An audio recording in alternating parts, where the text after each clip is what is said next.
Bu arada isə AXCP haqqında sensasyon bir açıqlama gəlib dəyərli izləyicilər. Real Partiyasının keçmiş sədri İlqar Məmmədov AXCP ilə bağlı sensasyon bir açıqlama ilə çıxış edib. Nədir bu açıqlamanı mütləq edən səbəb və nə ilə bağlıdır? İstəyirəm onu sizin nəzərinizə çatdırım və İlqar Məmmədov AXCP ilə bağlı zaman-zaman müəyyən açıqlamalar verir, amma bu dəfə AXCP rəhbərliyi və AXCP-nin fəaliyyəti ilə bağlı deyib ki, hakimiyyətlə can ciyərdirlər. AXCP haqqında sensasyon açıqlama. Real Partiyasının keçmiş sədri İlqar Məmmədov AXCP ilə bağlı sensasyon açıqlama ilə çıxış edib. Azərbaycan Xalq Cəbhəsi Partiyasından gedir söhbət. Yeni Sabah bildirib ki, o hakimiyyətdəki bəzi qruplaşmalarla AXCP arasında uzun sürən əlaqə ilə bağlı danışıb və deyib ki, bu əlaqə onda heç bir şübhə doğurmur. O indi AXCP ilə bağlı yayılan xəbərləri də şou kimi dəyərləndirib. Deyərdim ki, hökumət indiyə qədər AXCP-nin reklamına, seçki kampaniyalarına, komissiyalarına büdcədən ayırdığından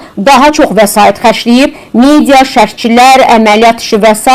Burada məntiq də görürəm, çünki boykot təbliğatını yaxşı qidalandırmasan, seçkiçi saxtakarlığı da çətinləşər. Və o qeyd edib ki, radikal müxalifət deyilən şey demokratik quruculuğa qarşı hakimiyyətin 32 ildir ki, istifadə etdiyi çaşdırma alətidir. Yəni, onlar can və ciyərdilər deyə İlqar Məmmədov da AXCP rəhbərliyi haqqında bunları deyib. Qeyd edək ki, son günlər AXCP ilə Ramiz Meytev arasında əlaqələr, Meytevin partiyanı maliyyələşdirməsi haqqında iddialar yayılıb və bu iddialara da ən kəskin fikir mövqe bildirənlərdən biri də gördüyünüz kimi İlqar Məmmədovdur və deyir ki, bu istiqamətdə kifayət qədər ciddi proseslər getməkdədir. Hər kəs